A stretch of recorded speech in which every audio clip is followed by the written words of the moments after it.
waxaan rabnaa inaan soo dhaweyno walaasheen marna maamadeena noo ah Marwa Abyan Maxamed Saalax oo ah safiiradda Soomaaliya u fadhin doonta wadankan Switzerland iyo Austria sidaan hore idinku sheegay marka annagoo guda galeynaa hawsheenan xafladda ku saabsan sida caadada noo ah waxaan ahay ummad islaam ah marka mar walba oo la isugu yimaado meel ama maxfal ah ama ay ummad ku kulanto hadii aanan lagu magac dhabin magaca Alle ummadaasi waxay noqonaysaa ummad halaagsanta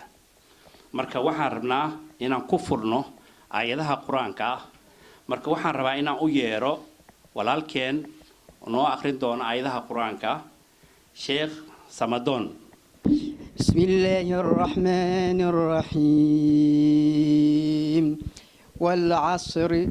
إن الإنسان لفي خسر إلا الذين آمنوا وعملوا الصالحات وتواسوا بالحق وتواسوا بالصبر صدق الله العظيم. أنا كحد لايو سيدو ولالكي وشيخ عبد الله magaca guddigii hawshan soo qaban qaabiyay run ahaantii juhdi weyn iyo waxaan gelinay hawl badan waxa mahad gaar leh oo inaan hawshan soo agaasimo qayb weyn ka qaadatay maama Luul Maxamed Axmed Luul Digriyo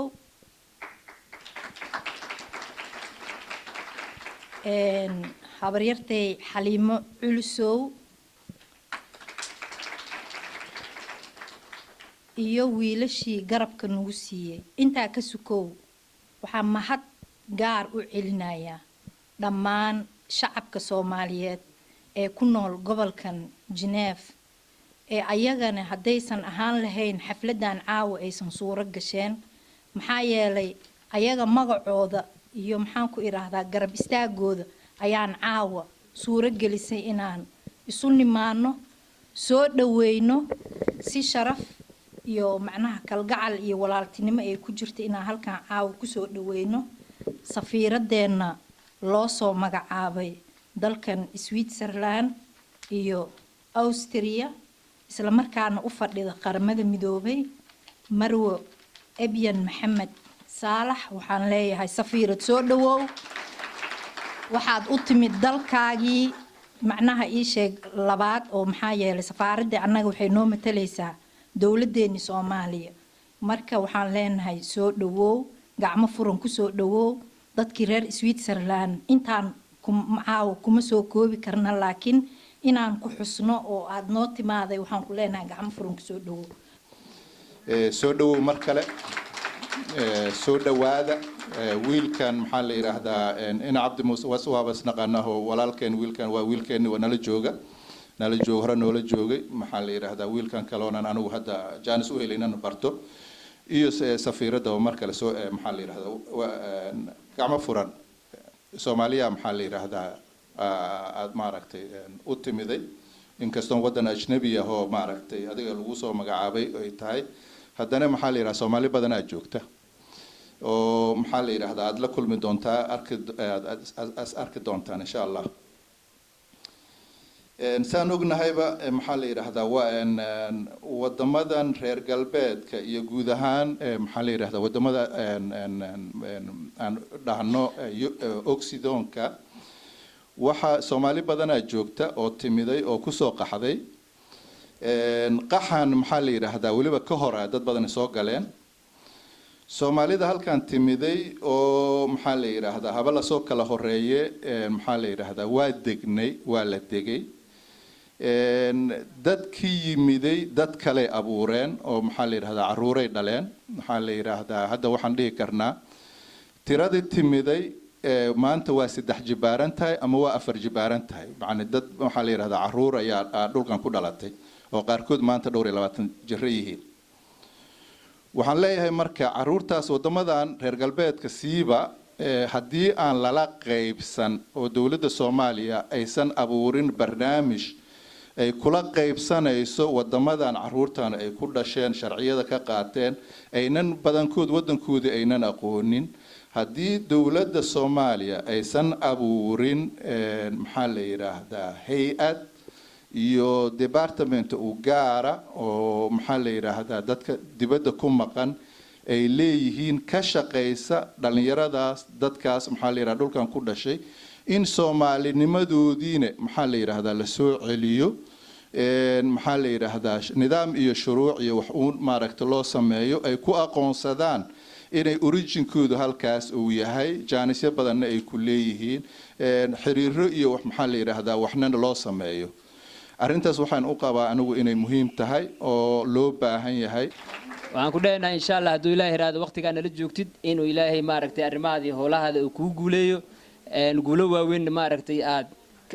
halkaan ka soo hoysid anagana farxad bay noo tahay dalkina farxad bay u tahay runtii dalkeenu wuxuu marayaa waqti xasaasi ah oo marayaa waqti wuxuu marayaa runtii oo in ma aragtay meeshaan joogno meel ka sii fiican aan sii tagno runtii waxaan loo baahan yahay marka inaan isku wada duubnaano wadajir aan sameeyno gacmaha aan wada qabsano wadajirka runtii wuxuu keenayaa mar walba uu keenayaa isku xirnaan iyo wax qabad uu keenayaa laakiin kala taga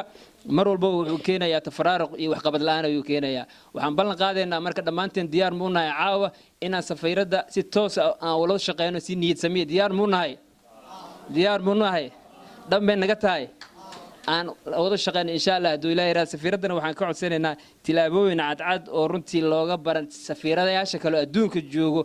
oo kale aan looga baran oo cadcad inay bulshadeeda ma aragtay noola timaado wax qabad badan noola timaado anagana diyaar waxaa una inaan kugula shaqeyno insha Allah hadduu Ilaahay yiraahdo anuu sidaad la socotiin bade ragii 76 dalkan yimid baan ahay safaaradda ragii furaanahay waagii safaaradii ma jirin ana ugu horeeyna dalkii safaaradda furay safiirkeeni ugu horeeyay la soo magaalay Cabdilaahi Saciid Cusmaan buu ahaa safiirkii ku xigay ay yimid magaranaysa waxayd Faadmo Bixi Allahumma salli ala Muhammad safiirkeeni ku saanay ugu hooseeya عليه السلام سفير كيسي ملقاركا محمد عمر دبادة السعودين با ولكن هاي ذا تقانين مركز سفير كي كلام نقول حقنا تواك مات أنا نفسه قاري وأبين مركز أبين ساعات سفير هي جروب كاجبا أنا كلا قادين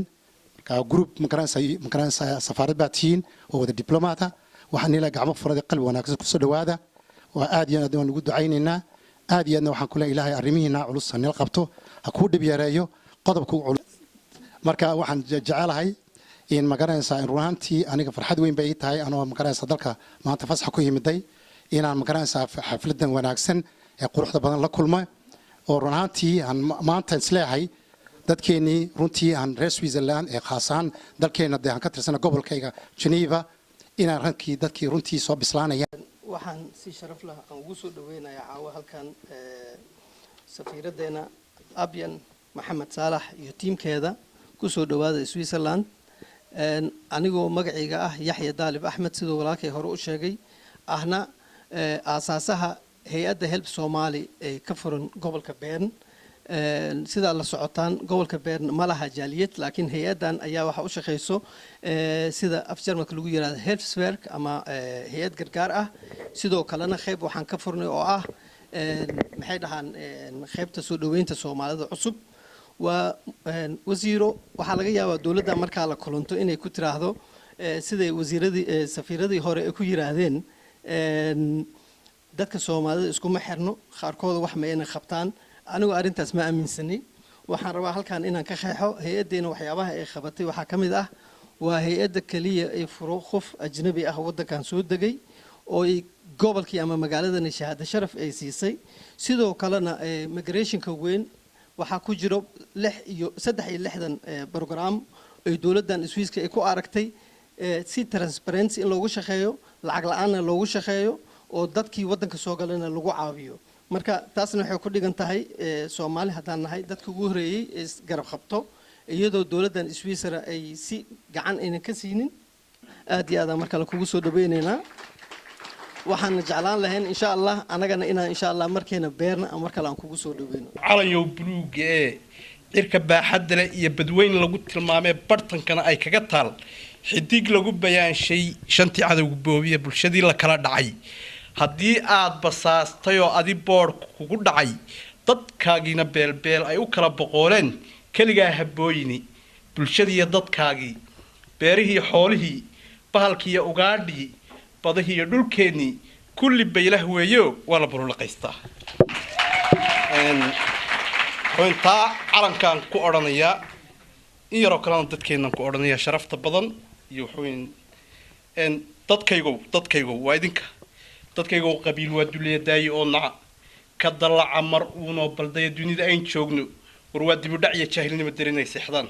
waa nabar dahsoon iyo xanuun aan dawo lahayn waa duumo iyo eedhis iyo qaxadaayina waa waxa dalkeennii ka dhigay meel digaandiga waa waxa dulliga ina badiya dibudhaceennii waa waxa dadkeennii ka dhigay duul qaxoontiya haddii ayn damiir leenahay maynan dirireen dukun daakun kama ayn dhigneen degalladeennii badeennii ragmay soo inagoo daldihiin haysaniyo dunyo iyo xoolo oo dalaga beertiya nimcada daayin ina siiyey waynagaa fakhriga dooraniyo diifta gaajada dibadaha wata aynu nidhi waan degana badeennii ragmay soo degeen duulisheeya sunta dibadda laga soo raro laguma duugeen marka koowaad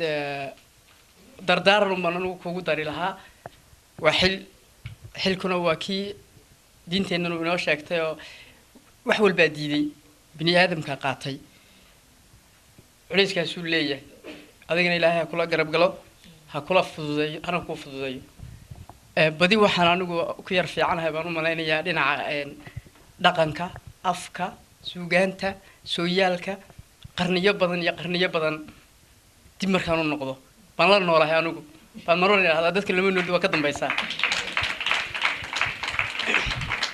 ilaahay wuxuuna siiyey af hoodana dhaqan hoodana waddan hoodana laakiin waddankiina waynu ka waxaan oran karnaa waxba kama hayno dhaqankiina waynu ka aradana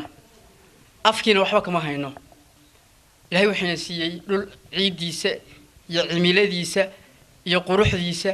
iyo milgihiisa badda iyo beriga iyo webiga iyo war meel walba ilaahay uu isugu keen jaangooyey waxaan leenahay af hodan ah oo qurux badan oo milga badan hadal iyo hawraar qani ka ah murti iyo mahmahyo leh gabay iyo geeraar iyo guurow leh dhinaci la eegaba maanso iyo masafo iyo maanyo leh ma tilmaami karno aad iyo aad buu u weyn yahay u mug weyn yahay u miisaan weyn yahay سعادة سفير أبيان iyo staafka la shaqeeyo waxaan idin leenahay ku soo dhawaada dalka Swiiska gaar ahaan magaalada caanka ku ahaatay dhexdhexaadka dunida iyo soo dhaweynta dadweynaha ku dulman caalamka marka magaaladaasaan kugu soo dhaweynaynaa walaasheen bulshada halkan degan oo joogto waxay ku leeyihiin walaalay soo dhawow diyaar waxaan u nahnay in aan kugu taageerno howlahaagii aad qaban doonto hadduu alla yiraaho waxaad naga filaysaa hadduu alla yiraaho soo dhaweyn wacan iyo qalbi furan iyo niyo barax tiran insha allah waxaan ku rajaynaynaa shaqo wacan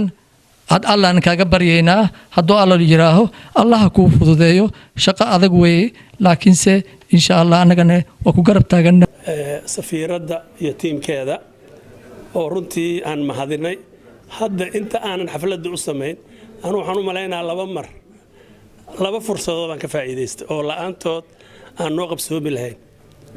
qiimaha safaarad Soomaaliyeed ay leedahay wax oo la soo koobi kara ma waan ka cudur daaranahay inaan hadal badan sheego hadal badan ma rabo inaan sheego laakiin way mudan tahay wadankan Saciid Kartoon Adaala ka hadlay waxaan ugu nimid asagu Saciid waa naga soo horeeyay waxaan ugu nimid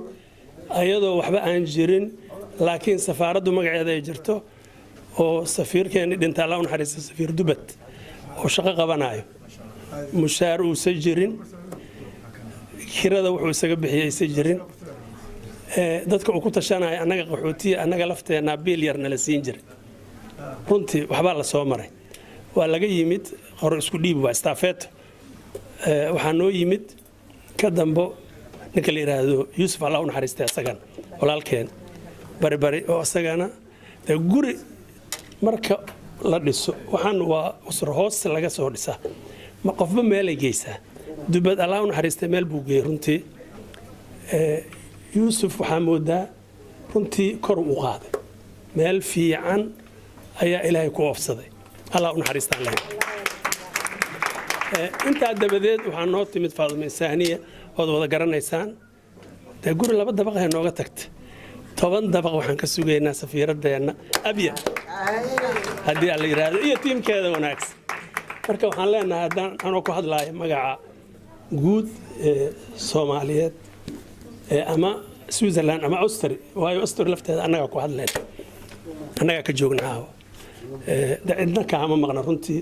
annagu waxaan dhihi jirnay guumugeed isaguma soo aadar Soomaali waa qabiil Soomaali kulligeed waa hal qabiil oo lagu kala qaadaa 15 milyan aan u maleeyna qaxeenaba ha badnaaday runtii intaan haddaad ka haysato waad haysataa dhinacaaga garbahaaga waa buuxa ee ku guur safiiraddeena qaaliga ah marwo Abyan Maxamed Saalax saaxiibkay marra walaalkay Xuseen Cabdi Muuse Mayow oo ah la taliyaha koowaad ee safaaradda Saalax Abubakar Madani oo ah xoghayaha koowaad ee safaaradda waxaanu idinku soo dhaweynaynaa gacmo furan farxad iyo rajo weyn aanu qabno in danta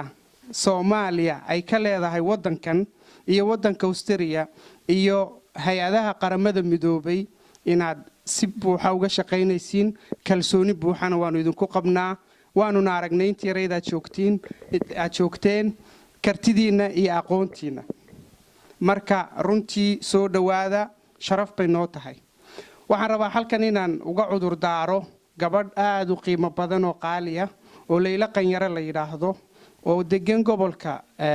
Sangalen oo rabtay kuna tala jirtay inay ka soo qayb qasho xafladan kaalina ka qaadatay qabanqaabadeeda inay caawa inoo suuragelin inay naga soo gaadho oo arrimo family adarteed ayna inoogu imanin marka iyadana sidaas aan ugu cudur daarayaa waxaan oranayaa kelmadun baan fariina ayaan safaaradda aniguna u dhiibayaa wadankan waa wadan federaal ah 728 sano buu soo jiro federalisnimadiisii uu u dabaaldegayay maalin dhaweyd khibrad aad iyo aad u dheer buu ku leeyahay arrimaha federaalka Soomaaliya oo qaadatay systemka federaalka wax badan bay u baahan tahay inay ka barato arrimaha federaalka anigoo ay ilaahay igu guuleeyay inaan 2 jeer ka noqdo xildhibaan deegaanka Geneva oo maanta aan oran karo khibrad baan u leeyahay waxa farxad ii ah ama farxad noo ah dhalinyarada halkan ku kortay inaanu Soomaaliya kala shaqayn karno arrimaha federalismka haddii ay danaynayso in dhinacyadaas wax badan laga gaarsiiyo hadalkaana waxaan raacsiisanayaa hadalkii hore ee oday Salaad meesha ka yiri waxa caawa sharaf ii ah inaan halkan ku soo dhaweeyo oo la wada sugayo oo la isugu yimi waynu kulligeen baahi u qabno inaynu maqallo warbixinteeda hadalkeeda barashadeeda safiiraddeena ku soo dhawow bismillaah isin waxaan laga bilaawayna baraka male gurweeyaan oo adduunka badbaadiya waa u baranayaa loo baahan gabdhaha mudanayaal iyo marwooyin habeen wanaagsan dhammaantiin anigoo ku hadlaya magaca madaxweynaha ummadda Soomaaliyeed mudane Maxamed Cabdullaahi Maxamed Farmaajo magacayga aan mas'uulka uga ahay ummadda Soomaaliyeed wadankan Switzerland iyo Austria iyo xarunta ergada qaramada midoobay ee Geneva waxaan dhammaantiin idinku salaamayaa salaanta islaamka assalaamu calaykum waraxmatullaahi wabarakaatuh waxaan marka hore u mahad celinayaa dhammaan reer Switzerland sida xurmada leh iyo qadarinta leh ay igu soo dhaweeyeen Geneva isla markaana aad qaarkiin igu timaadeen xafiiska igu soo salaanteen idinkoo gobolka ka yimid waxaan kaloo mahad weyn u celinayaa mas'uuliyiinta reer Geneva ee iska xil saaray inay soo abaabulaan xafladda tan quruxda badan oo ah isbarasho iyo soo dhaweyn intaba ka safaarad ahaan ama diblomaad ahaan sideeda qof markuu diblomaad yahay waxa saaran xilal gaar ah saaran marka waxaan ku soo koobayaa 6 qodob baan ku soo koobaya waxyaabaha muhiimadda anaga aan u soo dhaaranay inaanu qabanno inaanu si hufan ugu adeegno oo hagar la'aan ah taaliyada Soomaaliyeed ee ku dhaqan labada wadan ee Switzerland iyo Austria waxaan idila socodsiinayaa in dhawaan la keenayo baasaboorradii waxaa naloo soo bedelay cabdiqaadir barkhadle oo noqon doona oo ah first secretary waxaa laga soo bedelay Turkiga isagaana mas'uuliyadaasi aanu u xil saari doonaa haddii alle idmo marka baasaboorradii waa la keenayaa safaaradda la yimaado waxaa waajib ah inaan idin garab istaagno mar kastoo noo baahan tihiin waad nagu tashanaysaan waad nagu talagalaysaan idinkaanu dartiin meesha u joognaa iyo ummadda kale aan maaragtay waddanka aan ku soo hagi doono inaanu idin garab taagno marka albaabkaygu waa furan yahay waxyaabaha kale oo aan aad maaragtay ugu rajo weynaa inaan qabano waxaa ka mid in dhalinyarada jaamacadaha dhigta ee ku jira sanadkii ugu dambeeyay aanu siino waxa loo yaqaano scholarship not scholarship waxa loo yaqaano internshipskaasi muxuu ka anfacayaa way su'aasha qofka dhalinyarada ah ee jaamacad sanadkii ugu dambeeyay ku jira wuxuu markuu yimaado for example safaaradda wuxuu baranayaa hawlihii safaaradda oo hadduu international relation bartay hadduu political science bartay waxay u saamaxaysaa inuu khibrad kala tago waxay kale u saamaxaysaa inaanu batch u sameeyno oo nagala qayb galo qofkaasi gabar iyo wiil qofkay noqotaba shirarka UN ka dhacaya oo Soomaaliya iyo wadamada kale ay ka aragto boosishka aanu ka taaganahay sida la socotaan Soomaaliya waxay qayb ka tahay Human Rights Council-ka 47 wadan weeyaan Soomaaliya sanadka dambeetaba waxaanu ka nahay dadka Human Rights Council-ka ku jira baanu nahay arintaas oo arin aad u weyn ah oo ummad badan nagu barato saaxiibo badan aan ku samaysanayno marka dhalinyaradaasna waanu soo dhaweynaynaa qofkii maaragtay jaamacad dhigta procedure baa jira jaamacaddu inay warqad soo qordhaa oo tiraahdo qofkaasaan idin soo dirayna internship ma aqbasheen oo markaas maaragtay safaaraddu ay ogolaataa inuu qofkaana la shaqeeyo albaabkaasi waa furan yahay wuxuuna u furan yahay dhalinyarada Soomaaliyeed ee wax barta oo sanadkii ugu dambeeyay jaamacadda ku jira waxyaabaha kale oo anagoo xil ahaan saareen waxaa ka mid ah inaanu ka dhex muuqano dad firfircoon ahaano dhammaan meelaha lagu matalayo adduunka soo jeedin yeelano wala socotaan safiirkeen hore Allah ya raxma Yusuf Barbari soo jeedintii uu sameeyay oo ahayd in la taakuleeyo dadka albinoska loo yaqaano waxay ahayd resolutionkii ugu horeeyay Soomaaliya ay miiska soo saarto waana ku amaananahay waana maaragtay wana ku amaana marka inaan soo jeedin yeelano oo adduunka sida u dhaqmayo aynu u dhaqano ayaan maaragtay shaqeynaa qodobka lixaad ugu dambeeyay waxa weeye inaynu kor u qaadno karaamada isada sharafka iyo magaca ummadda Soomaaliyeed hab dhaqankeena uu ahaado mid ka turjumaya Soomaalinimadeena hadda hab dhaqankaaga wuxuu yahay marka waxa weeye magac fiican kuma yeelas meesha aad joogtid inta waxaan uga baxayaa waxyaabaha Soomaali ahaan iyo safiir ahaan iyo shaqaalaha diblomaadka la jooga aan ku dhaqmayno ayay ka mid tahay qodobka labaad oo aan rabay inaan wax yar ka taabto waxa weeye jaaliyadda Switzerland Austria in fact haddan ka imid oo bishan 13keed baan soo dhiibay warqadaheeda soo dhiibay jaaliyad badan baan joogta Austria sidiinoo kaleeto around 7,000 ayagu 10,000 bay yiraahdeen laakiin dadkii aan la kulmay wasiiradan la kulmay waxay yiraahdeen 7,000 ilaa 7,500 baa joogta marka Austria arintooda waa xagan dhiganaya laakiin jaaliyadeena halkan Switzerland marka hore waxaad ogaataan inaad ka mid tihiin ummadda Soomaaliyeed adduunka dacaladiisa joogta haddaynu nahay Soomaali waxaad tihiin dadka la shinsanayo qof kastoo Soomaali maanta jooga qofka banaanka u joogo shinsanaya wuxuu qabaa inaad ka fursad hesheen inaad nabad kaga nooshihiin inaad nabad ku nooshihiin inaad nolol haysataan marka dadka la shinsanaya waa idinka aniguba qurbaawi waa ahaan jiray kanadan ka yimid kanadan muddo ku noolaa taasna waxaan qabaa inay waajib nagu tahay inaynu ilaalino sida naloo malaynayo waa inaynan ka hoos marinin qofka sida loo malayo hadduu ka hoos maro waxa weeye dib u dhac baa imaanaya waxaan rabaa inaan idinku amaano doorkii aad ka qaadateen caawinta walaalihiin reer beledweyne markii ay la kulmeen fatahaadihii aan horey loo arkinin arintaasi waxay qayb weyn ka tahay gurmad qaran oo dhammaan ummadda Soomaaliyeed ugu gurmadeen walaalahooda tabaalaysan arintaasi ma aha markii ugu horeysay allana kama dhigo markii ugu dambeysay aan ummadeena aanu taakuleynayno waxaan rajaynayaa in jaaliyadda wax ku ool ahi ay samaystaan jaaliyad wax ku oolaad samaysataan si adinkana aad si sharciyeysan ugu adeegtaan dadkiina halkan ku nool innagana aan idin taakulayno hawl badan baa idin sugaysa waxaan rabbi idinkaga baryaa inuu idin fududeeyo laana generationkii lagu dhalay maantay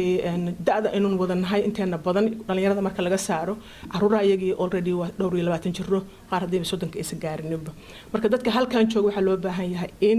jaaliyad adag oo dhaqankii iyo diintii iyo afkii ilaalisa la helo oo aynu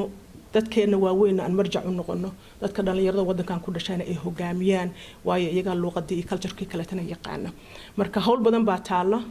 hadii ay noqoto in wadankii Soomaaliya wadankii Switzerland iyo dawladda Switzerland iyo kambaniyadooda wax looga baahdo oo aniga codkayga u baahan tihiin mar walba waxaan diyaar baan idinahay waan igu tashanaysaan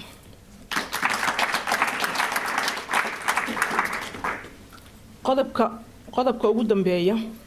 Soomaalida arrimaheeda si wanaagsan baad ula socotaan uma baahna inaanu dib ugu noqdo laakiin waxaan halkaan hambaliyo iyo bogaadin uga dirayaa gudoomiyaha cusub ee baarlamaanka Galmudug mudane Maxamed Nuur Gacal oo ahaan jiray wasiir dowlaha wasaaradda arrimaha dibadda xilligii madaxweyne Xasan Sheekh waxaan kula dardaarmaynaa inuu ummadda uu xilka u qaaday si daacad ugu adeego rabbina uu la garab galo waxaan ku soo gunaanadayaa hadalkayga Soomaalidii hore waxay oran jireen laba ways qaadaa labana ways nuurshaan labana ways u dhintaan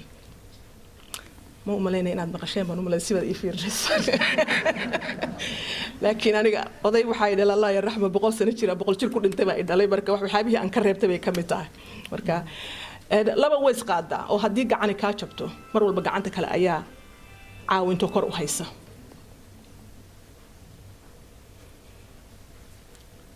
haddii labada indhood midi wax ka gaaraan nuurka wuxuu ku wareegaa midda kale ku wareegaa oo labana way isnuurshaan labana way isu dhintaan baa la yiri oo ah haddii dhag wax laga ay ka gaaraan oo maqalkeeda ka yiraahdo aakhirka ugu dambeyntii dhagta kale tan way raacdaa waxaan uga gol leeyahay waxaan rabbi nooga rajaynayaa in Soomaali meel ay joogtaba dib kasto ay mudato ay noqdaan kuwa isqaada iskaalmeeya isu naxariista isu damqada sidii labadii gacmood aan soo sheego kale sidoo kale rabbigay ha naga dhigo kuwa isnuuriya isqadariya biidmillaahi kariim inayna noqono kuwa xabaasha badiya arintaasna way nagu socotaa haddaba horumarka ay Soomaaliya maanta sameysay gaar ahaan dawladda haatan jirta ay sameysay idina ma qarin karo qorrax gacmo lagu ma qarin karo wadanka waxaan ku soo biiray oo dawladnimada Soomaaliya ku soo biiray 2004 waxaan la joogaa 16 sano baan dawladda la shaqeynayaa ra'iisul wasaare Geedi baan la bilaabay shaqada isagaan advisor u ahaan jiray barigi horeeto intaan safiirka aan noqonin anigoo kala garan kara waxaanu soo marnay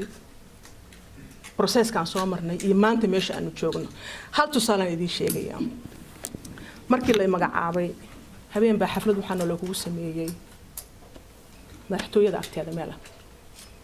marka waliba habeen ma bixin aniga markan xamar joogay qoraxda meesha noogu dhacdan iska joogi jirnay waa 2007kii weeyaan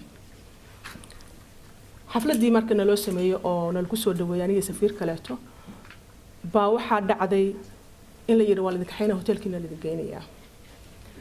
marna meesha ma soo dhigan maskaxiyan marna ma soo dhigan xamar waa mugdi habeenkii waa mugdi maskaxdeeda ma soo gelin gaariga baan soo fuulnay dareewalkii baan ka xeeyay dareewalku nal ma daarayo gaariga nal daarnayn dayaxna jirin nalna jirin buu wadaa habeenkaas waan naxay waxaan dadka baqana ma ahi laakiin habeenkaas waan baqay waxaan iri nalka daar markaas wuxuu iri may lama daarayo buu nalka laana hadii nalka la daaro hoobiyaan ul ku soo tuuraya 2007 weeyaan May 9 markuu u dhow yahay meelaha maxaa la yiraahdaa checkpoint-ga u dhow yahay nalba wuxuu ka siinayaa dig jaawa la garanayaa marka inuu qof la yaqaan ama uu yahay ama uu meesha istaagi doono quraankan habeenkaas akhriyay waligay ma akhrin yaa siga xataa waa is saaray marka meeshii buu nageeyay xaafad wuxuu nageeyay hotelkii buu nageeyay hadda markaan halkan usoo socday baan habeen soo maray xamar advertisements-ka ka socda oo wadanka howlaha ka socda dadka xayeysiinta samaysanaya nalalka lagu xiray kaliya baa magaalada siraaday iska daa nalalkii la sameeyay iyo solarska la sameeyay iyo gawaarida socda iyo habeenkii waliba ay aad u sii nabad badan tahay marka waxaan idhi ilaahay habeenkaas joogay caawa waa jooga marka sideedaba dadka anoo kaleeta oo muddo wadanka usoo shaqeynaya oo dawladda muddo la shaqeynaya baa garan kara inay tahay maanta meesha aynu marayno habeen iyo maalin inay kala tahay waxaan eebbe ka baryayaa inuu rabbi noo adkeeyo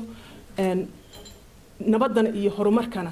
dawladda kaliya maaha waxa weeye dhammaantay meel kastoo aynu joogno inaynu isweydiino maxaad ku contribute garaysaa maxaad ku darsatay Soomaaliya geedi socodka ay ku jirto nabadda iyo horumarka ah maxaad ku darsatay كلمة وناكسن إيه كلمة خير قبط حتى عاد هدي معناها هذا وحبو تري كرين الدعاء وحبو ناكسن كشك وحبنا تري ما يسوى ودن كي إننا عينه ما له والبودن كي إننا عينه وحبنا تري ما يسوى